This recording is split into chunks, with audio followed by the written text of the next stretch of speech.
Hello everyone, welcome to English Shorthand classes. Exercise 5. Get ready for the dictation. Start.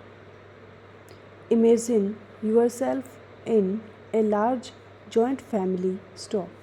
The family members have differences but live together as one. Stop. The family owns a huge jewelry shop full of precious ornaments and family treasures. Stop. To run the shop, the family appoints a manager and gives him full control. Stop.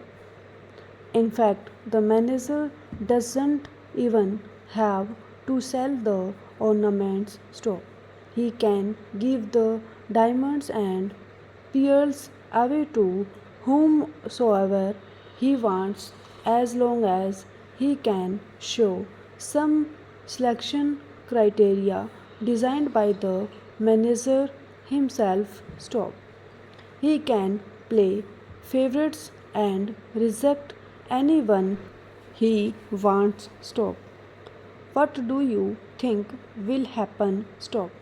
What will this manager, or in fact any manager, do? Stop. He will clearly call his friends and family first and ensure they get enough precious gems. Stop. He will also bestow jewels to those who can return favors, cash, or other gifts. Stop.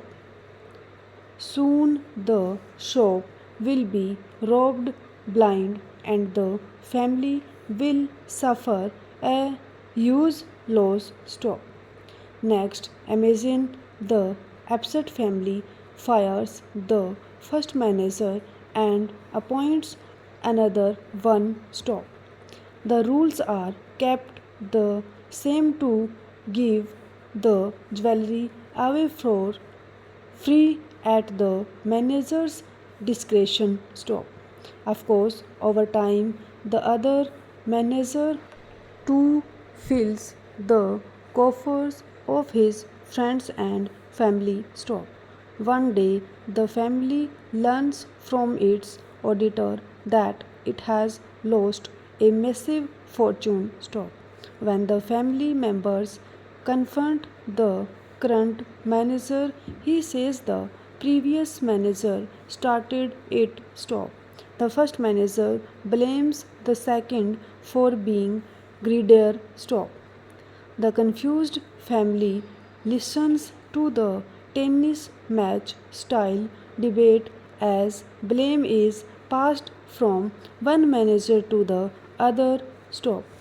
Soon the family members begin to take sides and bicker with each other. Stop. The managers continue to loot. Stop. Sounds like a ridiculous story. Stop. Well, it is. Stop. But it's also exactly what is happening in the coal scheme. Stop. The large divided but still one family is we Indians. Stop. The jewelry shop is our vast reserves of coal. Stop. The managers are the BJP and the Congress in no particular order. Stop. The controller and auditor general only quantified the coal losses. Stop. The scheme has been going on for decades. Stop. Similar schemes exist with regard to other natural resources too. Stop. Given the high global commodities prices, these resources are of incredible value. They could transform the nation. Stop. The loss the nation suffers from misallocation of natural resources is correspondingly huge. Stop. The money involved is so large that it could plausibly control the politics of the country. Stop. Yet We have allowed these resources to be distributed at the politicians' discretion. Stop. We continue to watch their tennis match politics. Stop. Congress or BJP, we think our favorite party can fix the problem. Stop. However, the problem is not party specific, it is with the rules of resource allocation. Stop. Hence, one hopes the discussion on the coal scheme quickly moves to the real issue: how do we ensure the nation's natural resources, which belong to the people, are allocated in the fairest and most productive manner? Stop. Auctions are one natural route. Stop. However, unlike spectrum, sometimes valuing a mine is not easy given the uncertainty of the reserves and use and extraction rates. Stop. In such a case, a royalty share model may work better. Stop. Whatever it is, the best practices of the world must be followed. Stop.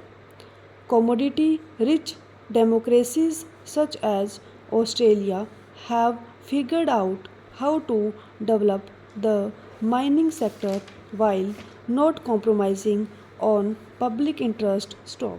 Surely we can do the same. Stop.